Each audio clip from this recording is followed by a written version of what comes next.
Hi everyone, it's Pedro Baez, Go for Glory Stable. Today is March 8th, 2026, and this is the update for the prior week. As usual, if you like these videos, please like or subscribe. And all right, let's just kind of get to it. So, um, skeleton crew today on the video. So it's just my beautiful face for everyone today, and but we'll be quick because I don't there we didn't really have too many horses racing, so we don't have a ton of updates. So we're gonna just kind of plow through this. Um, so the first thing is last week. So we did get a new horse last week. So we got Memento Mori into the barn. He's in Big Z with Rob Harmon right now. Um, and we'll get to his update later. So he is on the website and he's available. Um, if you are looking for a new racehorse, he's a 4-year-old trotter. Made $200,000. Chapter 7. Comes from a Muscle Hill mare. His full brother is made over $400,000, and he himself is the track not track record. He's the world record holder for 2-year-old gelding trotters in 151 and 4 as a 2-year-old 2 years ago. So didn't come back as good as he was as a 2-year-old, which is, that's kind of why we got him for what we got him at. But he's shown last year and during the winter especially that he's really good in the half-mile track, especially at Northfield. So that's the plan. We're looking to race him over here in the half miles at Yonkers, Saratoga, and he's only $260 a share. So I look at it as kind of like an upside play, where if he's got the back class, if he ever finds it, not we're not banking on him to find that back class because I think as he is right now, he is good, especially for a half. But so we're looking forward to kind of seeing how he does. So we'll get to him in more detail, but that's a new horse that's in the barn. He's on the website, Memento Mori, for $260 a share, and I think there's about like 20% left. I think there's 25% on the website, but um, another owner reserved another 5, so I think it's going to be down to like 20%, 19% pretty soon. All right, so that's the new horse. Uh, I sent an email to all the K1 people that's in the works, so we're hoping that's in process, and we'll kind of keep you posted on that. Um, I'm looking down, I'm looking at my notes here. The auction, so we still are planning on having an auction at some point in March. Just gotta talk to Charlie. I gotta figure out exactly when. When's a good time to do it. We usually like to do it on the weekends, so that's the tricky part, which weekend works. Um, that's the auction. The Trot Talk with Paul Kelley. We'll probably try to schedule that sooner than later. It might be during the week again, versus a weekend, which to kind of change things up a little bit. So we'll see. But I talked to Paul this morning, so he's willing and able, and he's actually going to be on twos and training. So um, just so you all know, twos and training is harness racing update. Looks like I don't see one up yet. But if you just harness racing update, it's a really good website, by the way. Um, it's for harness racing news and such, and they will do these videos called twos and training, where basically they talk to trainers usually in like Florida, and they'll just go through like very specific 2-year-olds that the trainer wants to talk about, and just trainer will say like their pedigree and what they like about them and this and that, and it's actually pretty cool. So, and you can actually, if you do a research for twos and training, TWOS and training, I think Paul did one like 10 years ago, I want to say. And then all the big barns do it, Linda Toscano. So I think they're making their way to Sunshine Meadows where Linda Toscano is, and Paul and a few other bigger trainers, big name trainers are. So he will, even though he's going to do it, I think like Tuesday next week, that won't we don't know when that's going to be published. It could be published next week. Maybe they turn it around. It could be like an April thing. It takes them a while. We'll see. So, um, but Paul said he will, our babies with Paul, the 2-year-olds, the ones that we're on, I are pretty much all going to be covered. They won't be talking about the 3-year-olds much. Um, it's called Twos and Training. but his the babies that we have with Paul will be covered. So it's pretty cool. So we'll keep you posted. We'll send that out when we see it. Um, so that's the Trot Talk and the Paul Kelley twos and twos. Staking. So March, we forgot to mention on the last update. We'll mention on this update. So the month of March, so we got a ways to go. So the month of March, meaning the statements that go out in April, a month from now, for the month of March, we will have, that is typically the biggest staking month of the year. And the reason being is the 2-year-olds, you have to stake them for the 3-year-old season also. So it's called sustainment payments. You gotta make there's certain stakes races like the Hambletonian and Hambletonian Oaks. Not saying we're doing that, but I'm just giving you an example. Breeders' Crown, 3-year-old Breeders' Crown, where you have to stake them as a 2-year-old. You have to make a stakes payment as a 2-year-old to be eligible just for the 3-year-old edition. So because of that, you have those 3-year-old sustainment payments for the 2-year-olds. March is going to be it's usually like the biggest stakes payment month for the babies or in general. So just keep that in mind. All the baby owners that not for February. February is not much staking. It's just more like 2-year-old stuff. But March, you'll see a much bigger stakes payments. And that's normal. That's because you got a stake payment for your race. So that's the general barn update. Um, just for the Go for Glory stable news in general. I think I covered everything. And then so that's it. So now we're gonna go to the Paul Kelley update on his horses. So once again, we have a general update of his horses um in Florida in Sunshine Meadows. So starting with the babies. So the babies have been in 230. So I think I mentioned that even last week. They've been in 230. So they went in around 230 again. He actually was targeting to go in like 227, 228, 229. Well, 227, 228 around there. But it was like a really big headwind down there. So it was just they really would have had to really fight through it to get to that 227 mark. So, which is normal. So they went in 230 even with those deep, strong headwinds. And from a baby perspective, they're doing fine. I mean, the only thing he had to note was Coach Brooks, or formerly known as Loving on Louis V. Um, he just said that it's nice to see that he kind of came back to the group. He had a late start because he had that abscess that he had that he had to deal with and that put him behind. Then he got gelded, or did he get gelded? I gotta check. But I'm thinking on tap Lindy. I got, but he was behind with all that, and he is finally caught up with the group. So that's kind of the big thing with the babies. Other than that, they're all doing well. And Wally Hennessy, Hall of Famer Wally Hennessy says he's happy with them. He doesn't really have any complaints.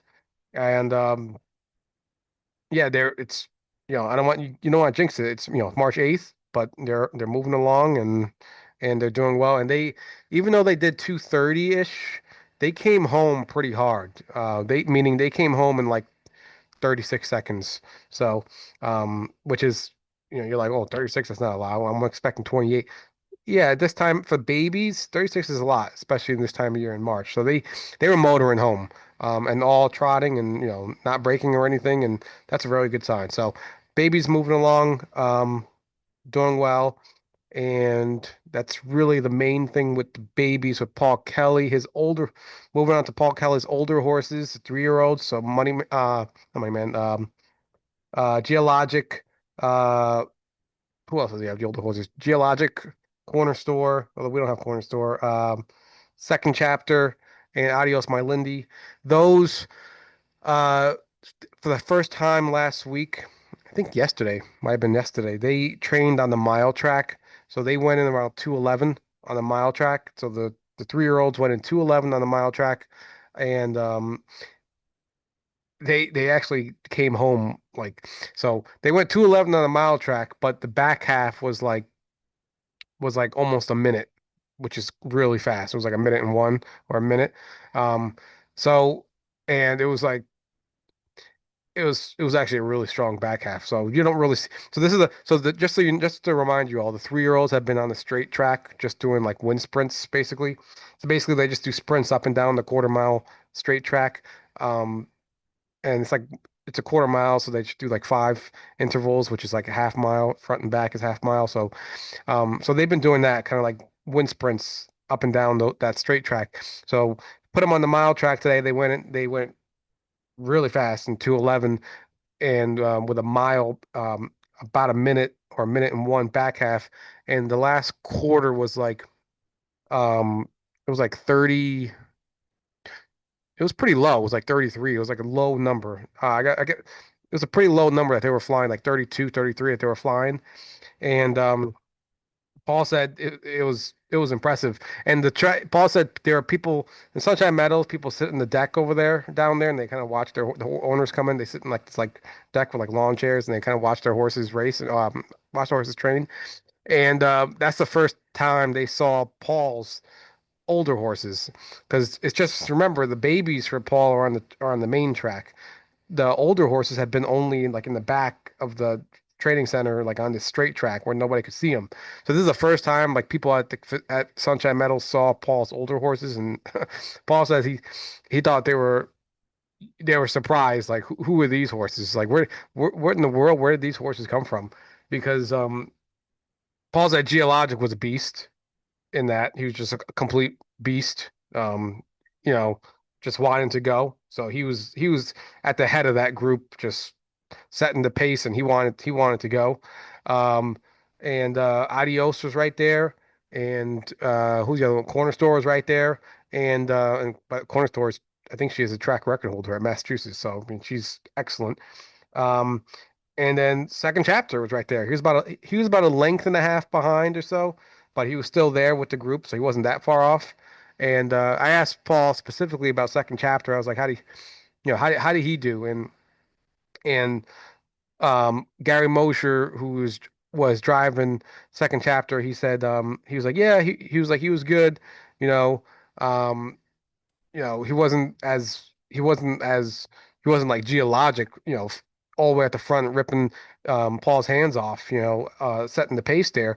But um, you know, Gary Mosher, he did say at the same token, he was like, yeah, but he was only even with that being said, he was still only a length off from Geologic. So so I'm not saying second chapter is Geologic. That is not what I'm saying.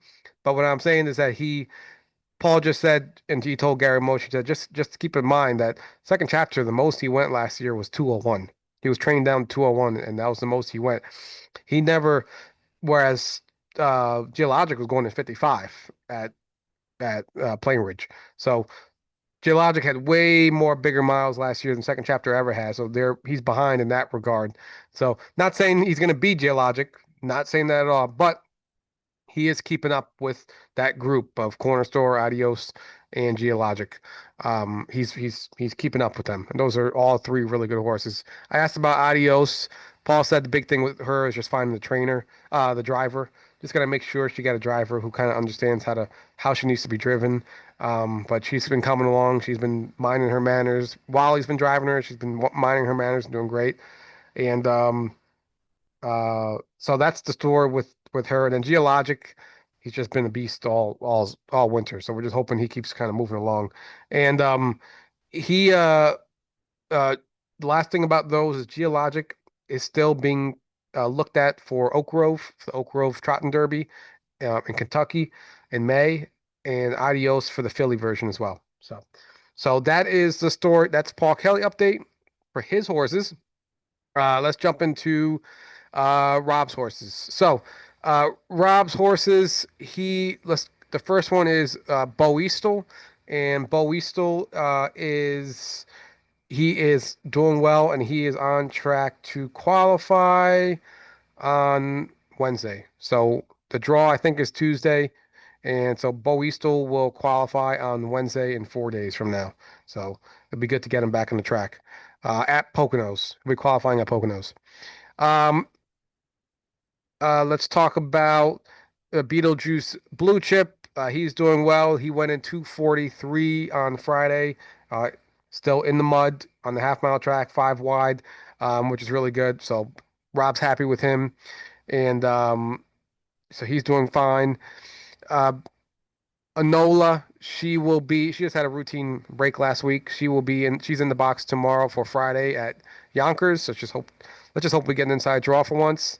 She's kind of been snake bitten all year. I've never seen a horse draw outside so much. Um, although she did draw well for us last year, so it's kind of like maybe things are kind of like evening out. For whom the bell tolls, from the bell tolls is she she what did not train last week. She had a little bit of a fever, so she did not train last week, but she will train again this week, and she's doing fine. She's moving along. Rob just think it's like the weather. Just it's been hot. It's been cold. Not hot, but it's been warm. It's been cold, warm, cold. So it's kind of like in the middle, and he thinks maybe that got her. But she's fine this week, and she'll be training. She'll train this week. Gretzky the Great, he did not. Last week was supposed to be his first training mile on the training track, but it was postponed to that it will be this week. And the reason being is Rob doesn't want him training on the mud just because doesn't want him slipping or anything right now. He's kind of on the comeback trail, so we don't want him slipping and sliding on the mud. We want him just train on a fast track or good track and just um, kind of go from there. So that's the story with Gretzky the Great. He was supposed to train last week, but it was mud. It was too much mud, so he will train this week. Um, Invictus, same as Beaueastel Invictus, he is set to qualify on Wednesday, March 11th at Pocono Downs. So Beaueastel and Invictus are ready to come back and make their debut. Uh, just Rosa's luck. Just Rosa's luck. She raced on Uh, she raced on Sunday, I think, after the video that Charlie and Bob and I did. And I'm not even gonna go to the replay. Just gonna do this is a we're gonna make this a quick video today. And she was, I think, 2 to 5 favorite, which to me I felt she belonged to be 2 to 5 in that field. And it looks like she's done this before where she gets to the front and then she loses by and she finishes second or third. She's done that her whole entire career. That's kind of the horse she is. So she's a horse that she does her best when she's on the lead and kind of doing like a whole catch me if you can type thing. The only thing is that sometimes they do catch her, and this time they caught her. Granted, I also think she wasn't as sharp as she's been. She hasn't really been off this year. Um like she's been I think she had like one start at Meadowlands where it was kind of like it wasn't too great. It was like a Brad Chisholm start where she's coming off the pace and she didn't really fire at all. I think that was not good. And then this start was kind of like it wasn't bad, but it wasn't her normal self.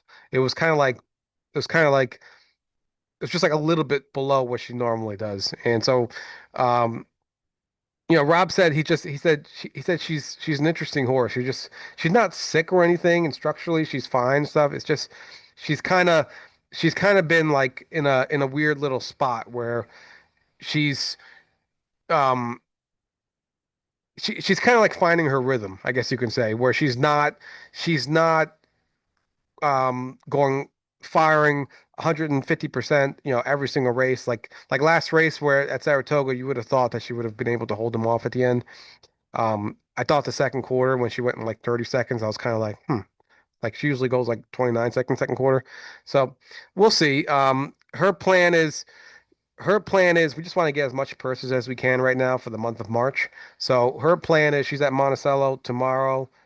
She is the morning line favorite, 5-2 with the 3 post. And Monticello's the thing with Monticello, and the reason why we went there is one, the purse isn't it's 5,100 purse versus the 5,700 purse that we had at Saratoga, so it's not that much different. And then two, if let's just say let's just say for whatever reason she doesn't win on tomorrow, then we have a lot more options at Monticello. So we'll get to it at one point. Maybe we'll do like a whole condition topic. But the way Monticello works is once you're kind of in there, which is Rose is in there now, um, you can kind of go up and down that ladder over there, and it's a it's a unique ecosystem because those horses, you have the conditioned horses, which is like Rosa, which are usually the better horses there. But then you have like these cheaper claimer horses that are like war horses. They just race like 40 times a year, and they race hard at Monticello, and with these six, 10, $8,000 tags. Um, so we'll see how it goes. So she's in that race. She's at post three. She got two of those, like I said, two of those claiming cheaper war horses inside of her. Who, when I say that, when I say war horses, I mean even though they're like $8,000, these horses, they still make like 40 grand a year. Like they still make a lot of money because they just stay in these like low classes and no one's claiming them because no one wants to claim a 12-year-old, mare or whatever. So, um, or 8-year-old mare that has all these miles on them and they're not, they're not that good. So it's we'll see how it goes, but she's in on Monday, and then if um, you know, we're hoping she can win, but there's also a reality of kind of like who's going to show up. Is it going to be the Rosa showing up, um, from those Yonkers races where she was in over her head but still like competing, or is it going to be like last week where she was um, just just a tick below where she normally is? And so we'll see. That's the plan for her, but she's healthy, she's sound, so she's in on Monday, and then I'm hoping for a good race from her. And we got Magical Mike Merton too, number one driver at Monticello. So all right, so that's Rosa.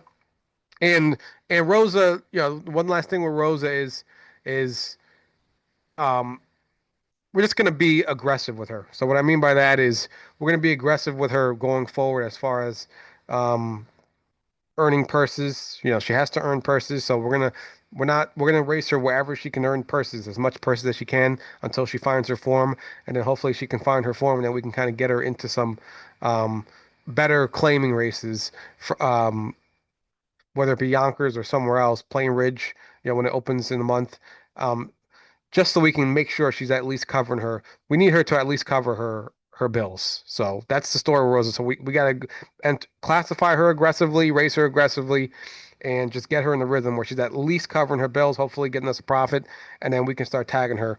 Um, you know, being more aggressive with those tags once she's kind of getting the rhythm again. Um, so that's her, and if she makes money in these lower races, then we'll tag her to keep her competitive. Is what I'm getting at. Um, because that's her story right now. She's got to pay her way. All right, next horse, Memento Mori. Memento Mori is the new horse. He is in the barn.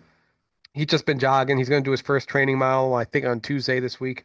And he is the new horse, 4-year-old. I mentioned a little bit in the beginning, 4-year-old, Chapter 7, out of a Muscle Hill mare. He was, I think, $95,000 yearling. His full brother's Kierkegaard. He made like over 400,000. Memento Mori is the uh, co. So there's two world record holders in 151 and Forest for 2-year-old gelding trotters. I think the other horse is like Silverstein, something like that. I think that was the name. I can't remember if I got the name right. Um, but they both share the 151 and 4 mark that they got at the Red Mile. And he obviously we didn't get him thinking that he's going to be doing 151 and 4s for us everywhere. We got him because he showed at Northfield during the winter that he's got a knack for the half mile. He's a smaller framed horse, so he kind of whips around those turns really nicely, which is what you it's kind of like it's kind of like 90% of the battle at Yonkers is getting these horses to whip around those turns.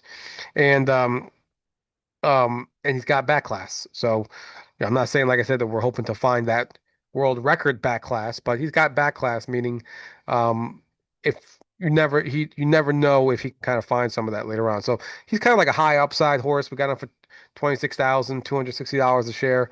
But the big thing with him is we feel like um just a horse that we're looking to race on the half miles over here, whether it be Saratoga or Yonkers. Going to try Yonkers first, and then kind of go from there. So there's a lot of options with him, and we're happy to have him in the barn. And then there's still some shares that's available on the website. Uh, Although some guys took some this morning, so I think it's lower than what's on the site. It's just not showing yet. And um, so yeah, that's the story with him. Looking forward to him, and we'll see how he does. So his plan would be, if all goes well, uh, hopefully to race probably the 18th, so March 18th or so, um, of next week, and um, and then we'll kind of go from there. So the only change, um, Rob made some change to his shoeing. So we'll kind of see, monitor how it goes. And like I said, yeah, smaller frame horse. The big thing with him is want to keep weight on him. So make sure he's eating up good and he's keep get some weight and muscles on him. And yeah, we'll get him rolling. So that's Memento Mori. Mindhunter, Mindhunter, he raced. He did not race this week. We gave him the week break. He is in for Thursday next week. He is the morning line favorite at 2-1, and um, the big thing, he's got the two posts. Non-winners 5,000, Yonkers Raceway, Thursday next week. 2-1 morning line favorite, and we got Brent Holland.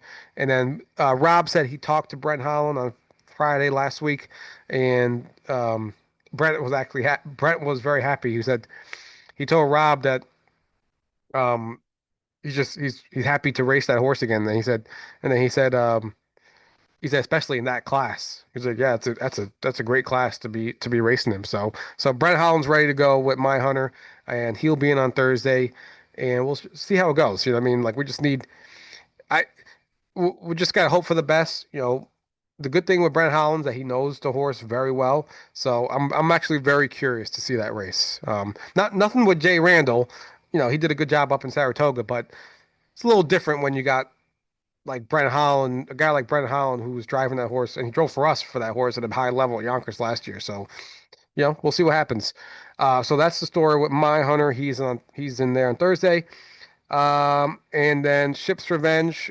We got a text from Allie this past week, so we're hoping that any day, any week now, we can breed her.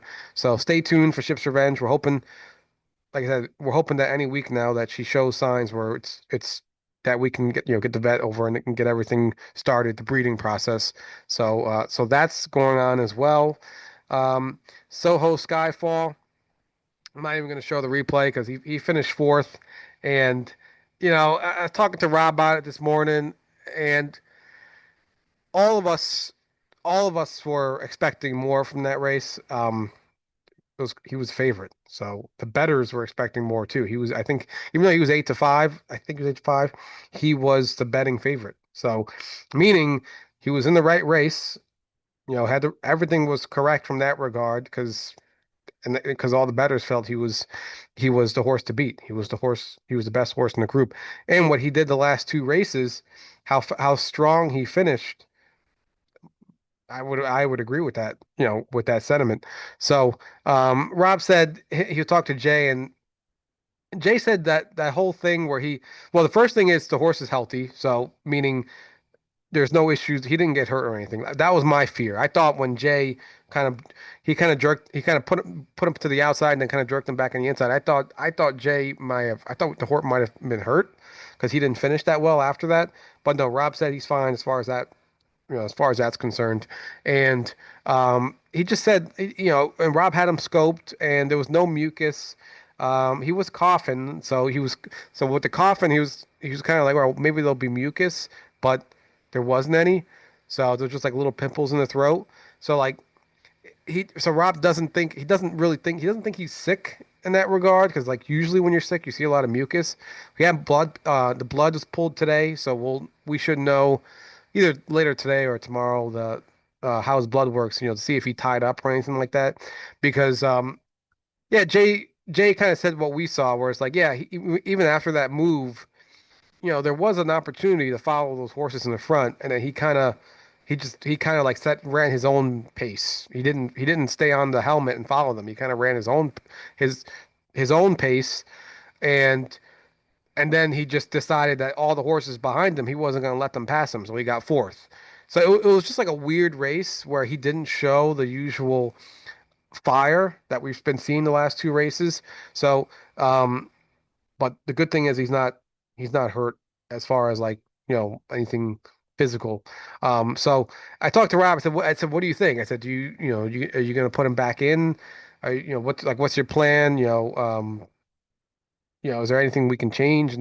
And he said right now he really wants to wait and see for that blood work to come, and then he said he wants to treat him this week like he's sick. So he wants to give him like all the sick medicine and all that sick stuff, and then put him back in the following week at Saratoga, and then hopefully it's we see the same kind of horse we saw again. But he just kind of like Rosa, like we talked about earlier.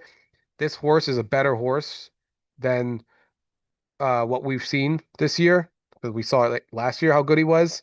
So um, we just got to get he needs this horse needs to get back to that. So that's the game plan with him to get him back performing to what we expect him to perform. And but the most important thing is that he's healthy. So that's the story with him. So I don't I think he won't be in next week just because Rob wants to treat him for sickness. Um, um, just to kind of make sure that's good. And then also we want to see the blood work, and then because it draws tomorrow, and then yeah, the plan with him is we got to get him. He needs to be at a minimum, just like we said with Rosa. He needs to be at a minimum paying his way. So, while he's kind of like finding himself the horse, he's got to pay his way. You know what I mean? So, especially in these lower level classes. So that's the story with Soho. We'll kind of keep you all posted on that, and um, we'll just kind of keep. He needs to just keep getting raced, and then kind of keep racing back into form. All right. So with that being said, that is the update for the week. Um, if you have any questions, you can reach out to Charlie or myself. And uh, with that being said, have a good week. Good luck with your horses. All right. Take care, everyone.